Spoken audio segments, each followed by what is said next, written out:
Zrelost je prihvatanje gubitka. Tek njenim prihvatanjem čovek prestaje da gleda u prošlost i počinje da gleda u budućnost. Prihvatanje je prožeto bolom. Sam čin prihvatanja je bolan, jer je on priznanje da više neće biti kao pre. Nije bolno to što se stvari menjaju. Bolno je što je izgubljeno ono što volimo. Paradoksalno je, čovek gubi nešto, ali teret ne postaje lakši, već beskonačno teži. U tome se ogleda snaga ljudi. Ne koliko patnje zaboravljamo, već koliko je nosimo. I ne samo što je nosimo, već i nastavljamo.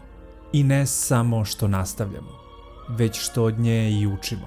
I tek tada shvatimo da možemo da nosimo više nego što smo mislili.